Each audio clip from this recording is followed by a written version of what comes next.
Our guest was catapulted into national prominence when she received the nomination at the Democratic National Convention for Vice President. The Democrats would have been a lot wiser had they stuck with her.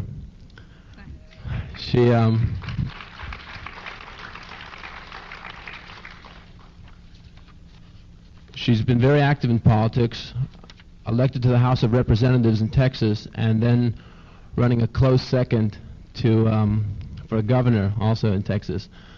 Her activities today include teaching law, and she is chairperson of the National Women's Political Caucus, dedicating a lot of her efforts to passage of the ERA. Miss Sissy Farenthold. Thank you so much. Can I stand up? If you're more comfortable that way, sure. Yeah, I think I'll stand up. Can you hear me with this microphone down like this? Okay, I'll sit down. I don't feel like I'm earning my pay, though. Thank you very much for having me out. I've heard of this campus for a long time, but I've never had the opportunity to be here before. I'm usually asked to speak of the role of women in public life or the role of women in politics. And I'd like to just say something briefly on that subject. I'm one of those that believes that the earth is a single life-supporting system, now endangered by war and overcrowding, environmental poisoning, and the waste of human and natural resources. And when I speak of women in public life or the lack of women in public life, I'm only speaking of one very limited aspect of the problems that confront us today. I guess I'm asked to speak on the subject because there are just a handful of women around that have entered the political arena. I don't have a textbook to go by. And so consequently, what I say is what I've lived. I like to break the thing down, though, about women in politics into where we've come from, where we are, and where we're going. I can also put it another way, and again, it's from that very personal experience, because when I first ran for office in 1968 in South Texas, I wasn't even a token. I was a joke. There will never be a race that I run, a political race, regardless of what it is, that will be as difficult as that first one. And so when I speak of women in politics, I like to break it down into three sort of, to me, signal words. One is awareness, the other is assertiveness, and the third, I think there comes a time for audacity. Let me amplify on this. One of the most striking things I've seen since 1968 to this spring of 1973 is the new awareness on the part of women in their participating in the electoral process. Somewhere after that terrific thrust that brought about the enfranchisement of women in the 19th Amendment, a bill of goods was sold that, I'll put it all in quotes, that politics was not feminine. Well, I'll leave those decades alone for the time being and say that I personally found a good deal of this when I first ran in 1968. By the way, in 1968, there wasn't any such thing as a women's movement in South Texas. I only became acquainted with the women's movement or interested in it through politics. But there's no question about it, there's a greater awareness on the part of women. in participating in the electoral process and the reasons for it. I don't suppose that Red Book could be identified any other way than a periodical of mainstream America. And yet there's a very surprising, at least I found it surprising, survey that was made there of 135,000 of Red Book readers a couple of months ago. The gist of the findings was that although most of the readers, women, were not in the women's movement, they were sympathetic to the women's movement, and they felt that in time the movement would help their children. They found that the thing that troubled them most in this society of ours was discrimination toward them in the areas of employment. Well, I do believe that there is an awareness on the part of women in this country if this survey from Red Book magazine is accurate. In addition to awareness, I think assertiveness is in order. Now, we have been terrified for decades over being considered aggressive. And so in my manner of attempting to tone things down, I've selected the word assertiveness. And I suppose it'll do. A young man came up to me out in Washington State a couple of weeks ago where I spoke, and he questioned what I meant about assertiveness. And once again I had to go to the personal experience where I even came to the term. My first term in the Texas legislature, I was the only woman in that body. I had some procedures I thought would be helpful for one of the committees I served on, and in true Texas woman, Southern fashion, or what have you, I would go to the chairman and tell him what I had on my mind. And if he would use my suggestions, I was forever grateful. This is true. By the time my second term came up, and I'd been through what I had been, I didn't go to the committee chairman. If it was my idea and I wanted to express it, I went on and did it. Now, this may seem like a very minor thing to you, but believe you me, it was a big step. And it's on the basis of this that I say a degree of assertiveness is called for. And then, after awareness, after assertiveness, there comes a time when audacity is in order. Perhaps not audacity in your own mind, because you better not be moving in this field unless you are fairly clear about what you're doing. And where it came to me that audacity was the term to use was back in January of 1972 when I was considering running for the gubernatorial nomination in Texas. And even members of my own family flinched when I brought the subject up. It was to be too taxing a job, too taxing a race. I should be content if I had to do something to run for the Attorney General or what have you, or be happy in the House. So out of it I say audacity is in order. Audacity breaks barriers down, and that's what we're all about.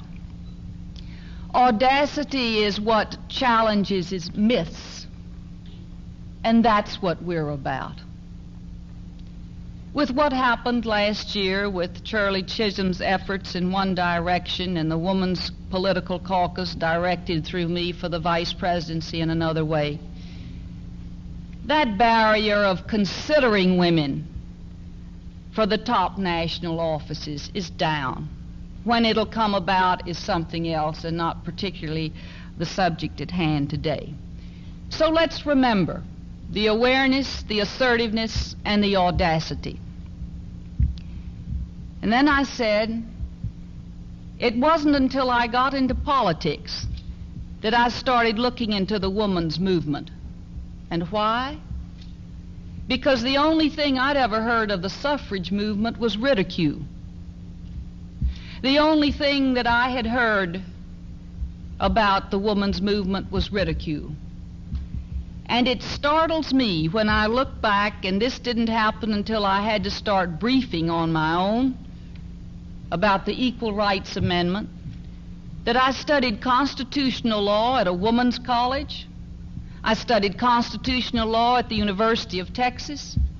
And to my recollection, I never studied a case on discriminatory law toward women. And that's why, in a sense, we too have had to have our women's studies. That's too why we've had to be, in a sense, self-educated, because it simply was not in the mainstream of education. So again, through politics, I became conscious of something, and I wanted to read about it. And indeed, that took me as far back as Abigail Adams. And I don't want to bore you with reiterating her words to her husband at the time of the Constitutional Convention, and for that reason I'll ask how many have heard of Abigail Adams' letter to John Adams. Well, perhaps for the rest of you, and if you wouldn't mind the repetition, I think it's interesting because I think it gives us some historical context, and we need to have that. She wrote to John Adams at the time of the Constitutional Convention, I long to hear that you have declared an independency, and by the way, in the new code of laws, which I suppose it will be necessary for you to make, I desire you would remember the ladies and be more generous and favorable to them than your ancestors. Do not put such unlimited power into the hands of the husbands. Remember, all men would be tyrants if they could. If particular care and attention is not paid to the ladies, we are determined to foment a rebellion and will not hold ourselves bound by any laws in which we have no voice or representation. Why not put it out of the power of the vicious and the lawless to use us with cruelty and indignity, with impunity? Men of sense in all ages abhor those customs which treat us only as the vassals of your sex. Regard us then as being placed by Providence under your protection, and in imitation of the Supreme Being, make use of that power, only for our happiness. And John Adams wrote his devoted wife, as to your extraordinary code of laws, I cannot but laugh. We have been told that our struggle has loosened the bonds of government everywhere, that children and apprentices were disobedient, that schools and colleges were grown turbulent, that Indians slighted their guardians, and Negroes grew insolent to their masters. But your letter was the first intimation that another tribe, more numerous and powerful than all the rest, were grown discontented. Depend upon it, we know it better than to repeal our masculine systems. We have only the names of masters and so on. So Abigail Adams' efforts came to naught. We hear more about the women's movement in the 19th century, and as has been in the past so frequently the case with the women's movement, it worked for other groups as well. It worked for the abolition of slavery. It worked against child labor.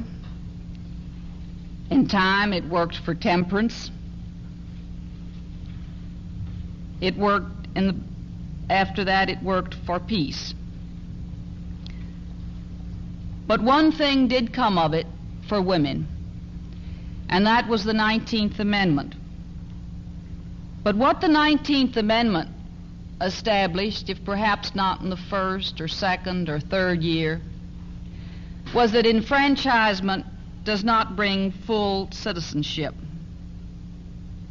And it was for that reason that in 1923 the Equal Rights Amendment was introduced into the Congress.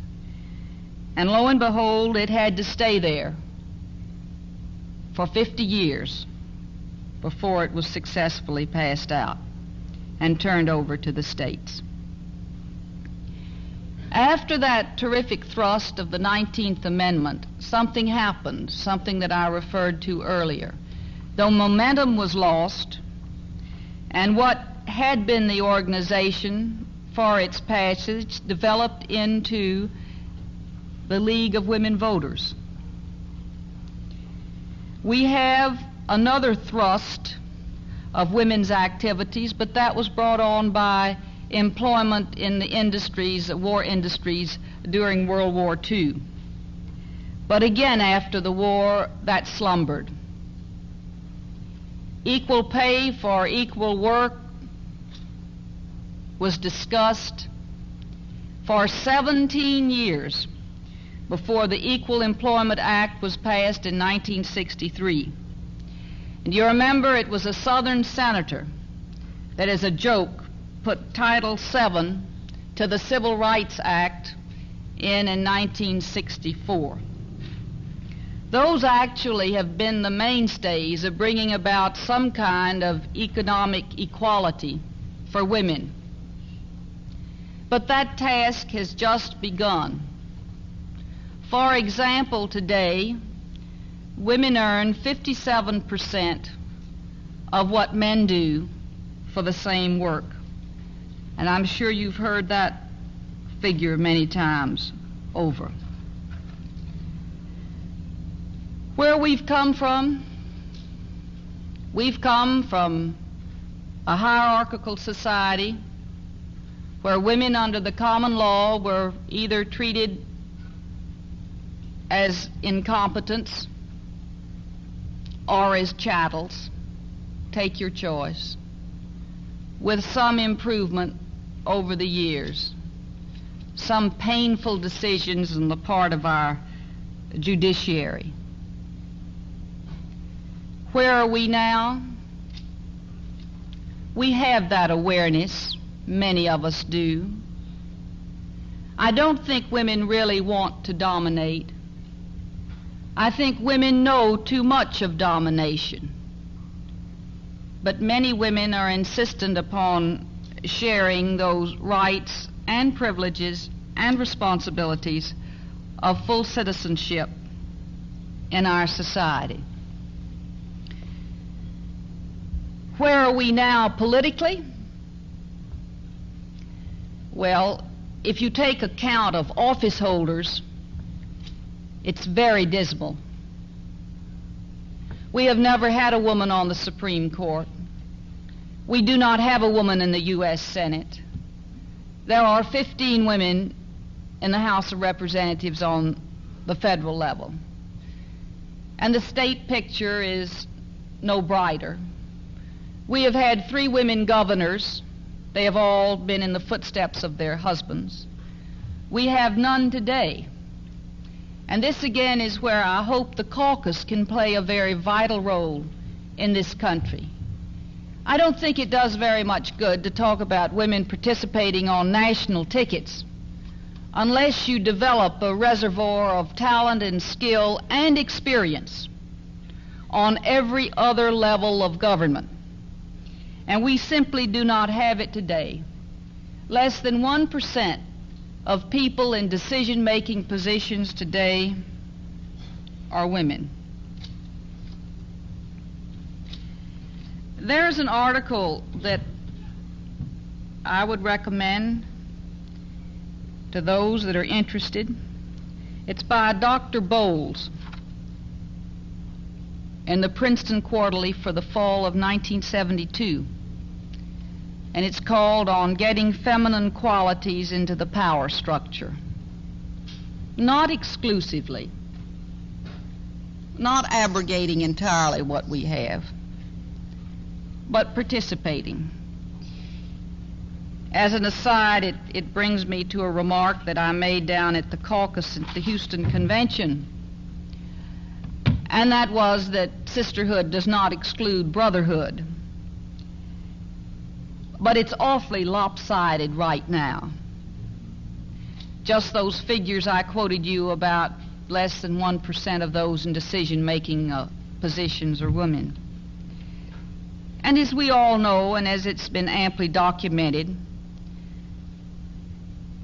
the males presently control, or one segment of the males, let me put it at that, all the institutions of social and political decision-making: the government, economy, the media, the churches, the universities. And so it reads. Dr. Bowles' proposal is that there are three principal ways in which the existing system could be changed and a new value synthesis created. First, we might encourage males to develop the repressed feminine qualities in themselves, so that male policy making would not necessarily mean masculine value-oriented policy. Second, we might encourage women to develop assertiveness, and she even goes on and says aggressiveness, so that they could become effective advocates for feminine values. Or third, we might try to bring more women into policy-making positions in the hope that having a balance of male and female leadership would lead to more productive synthesis. And of course, she's advocating all three of those.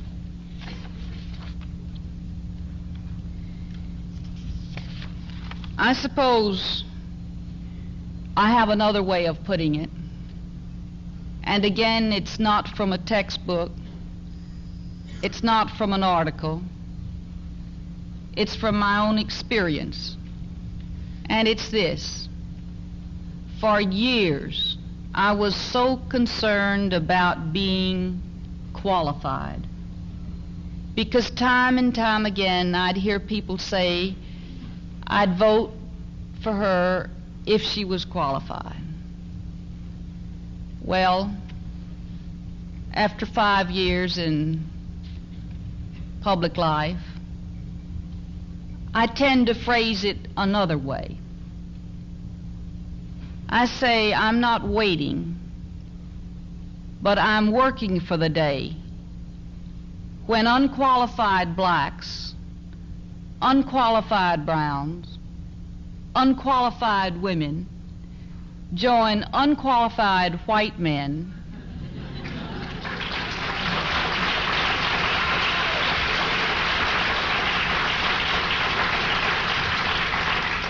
in the pursuit and holding of public office. That's all I'm about. Thank you.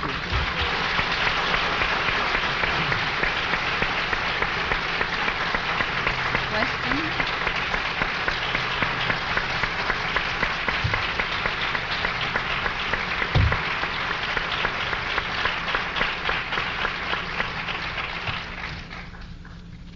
We have microphones here for anybody who wants to ask questions. Oh, good. It's almost like a convention.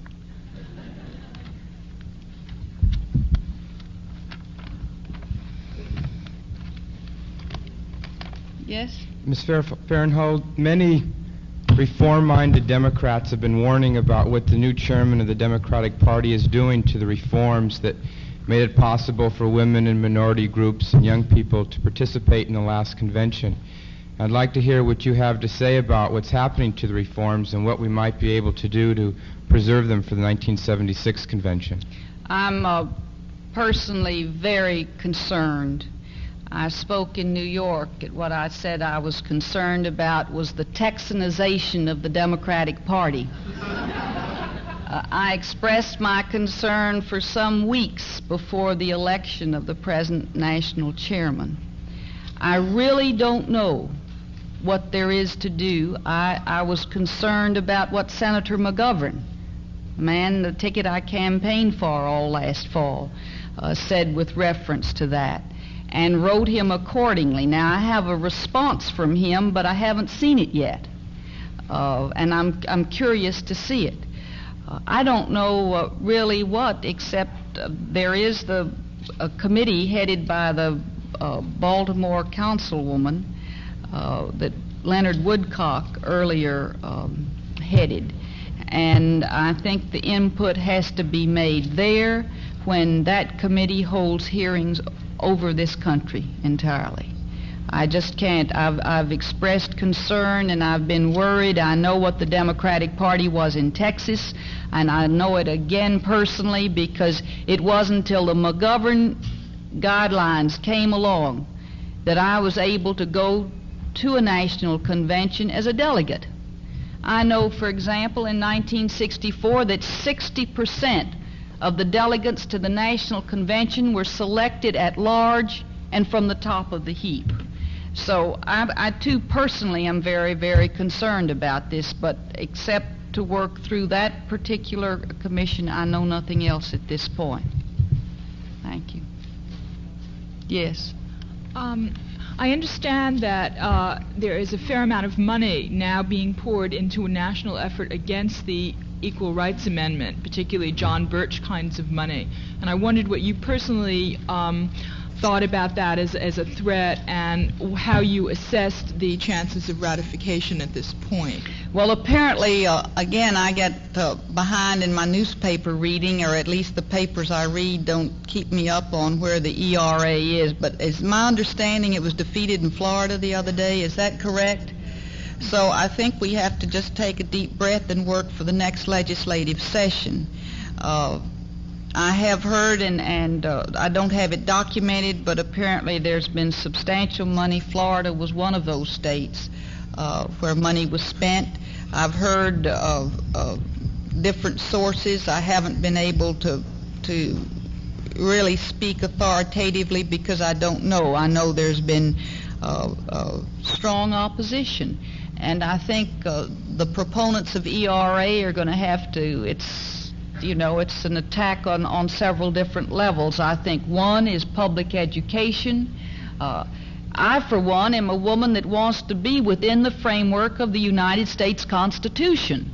It stunned me that those ringing words of Tom Jefferson in the Bill of Rights don't even apply to us. So I think if we feel that deeply about it, we must get this message to other women. I think there's been an incredible distortion about what the ERA would do. It's the same kind of arguments. I debated Mrs. Shafley in Birmingham. We didn't change each other's minds or one person in the room.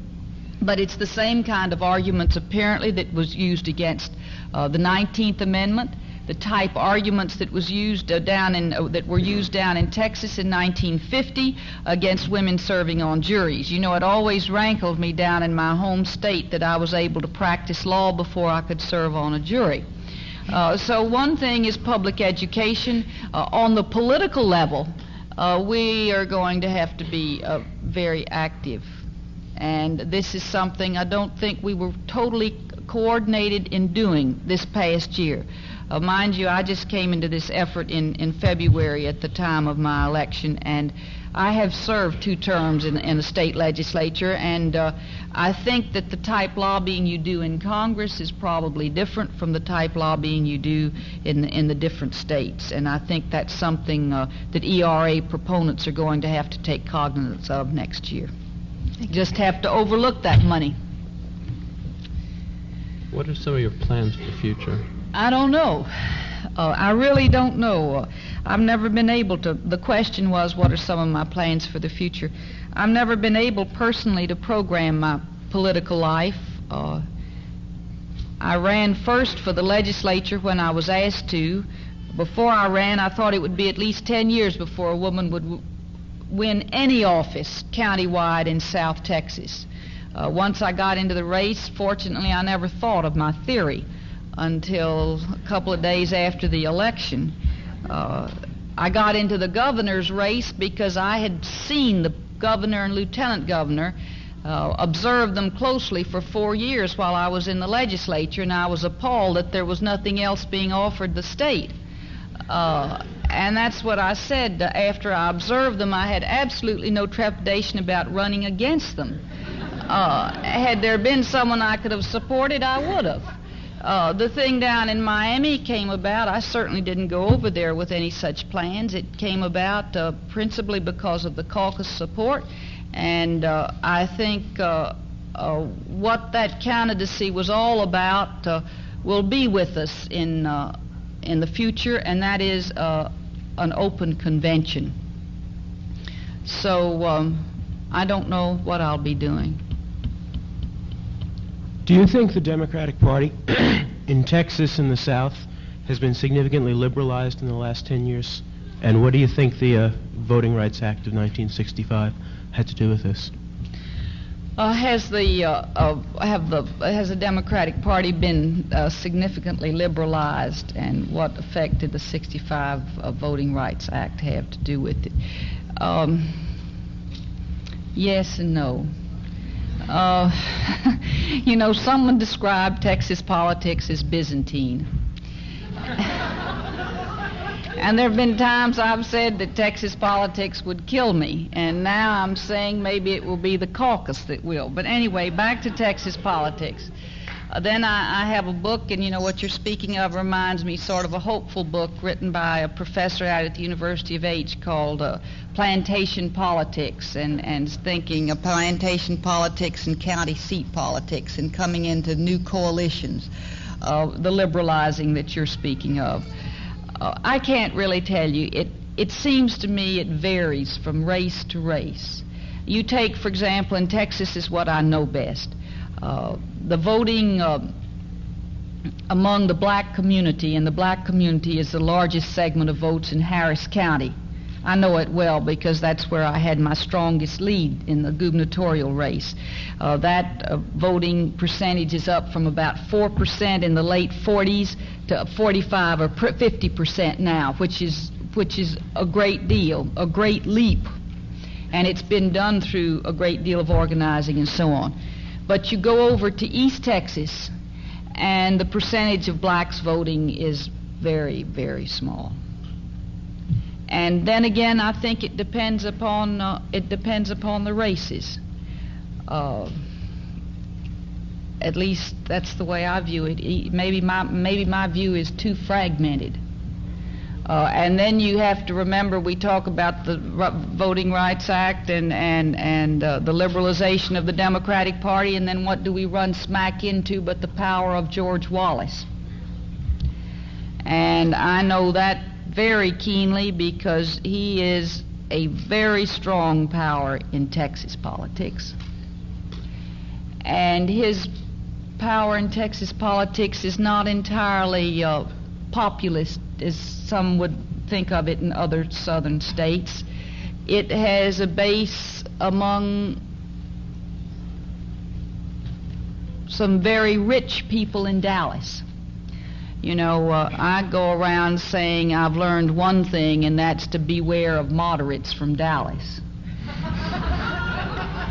So I'm not really giving you an answer. All I can do is just sort of give you some fragmented ideas I have on it. Say that sort of the major Democratic leaders in Texas, people like Benson and Barnes, are sort of less conservative than the same people would have been 10 years ago? I don't think so. It's just their language. You see, this is why I would, you know, I said about Barnes, and Barnes was the one I defeated in the primary last year. I said, had I been in Corpus Christi and not in the legislature in Austin for those 4 years, I would have voted for Barnes because he was a Democrat and he sounded better. But I had been in Austin. I had seen what he had done in redistricting, for example. I mean, I'll be very specific. What he did with destroying the one black senatorial district we had in the entire state was in Harris County, and that was wiped out. I saw what he did in his leadership for what I call the Barnes Bread Bill, which was the tax on groceries, which there was finally a revolt in the state and it was defeated in the House. But these are the things I saw, and these are the things I challenged. Whereas had I not been there, simply because they sound better, I would have been voting for them. Okay? One more question. One more question.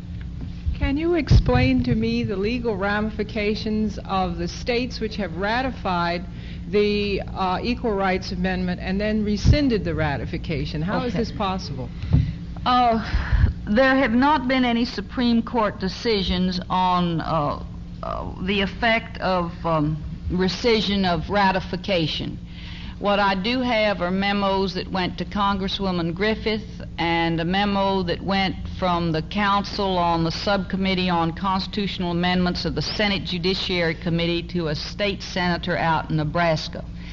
And the gist of all of it is that according to legal scholars, the consensus is that the state's authority, once the ratification process is completed, the state's authority is exhausted. There has been dicta in 2 state cases indicating the same, but that's all we have. We have dicta from 2 state cases, and 1 Kansas, I think 1 New Mexico. Then we have the memos of the legal scholars to the Nebraska legislator, and that's all I know. Okay, thank you so much. I wish I could stay.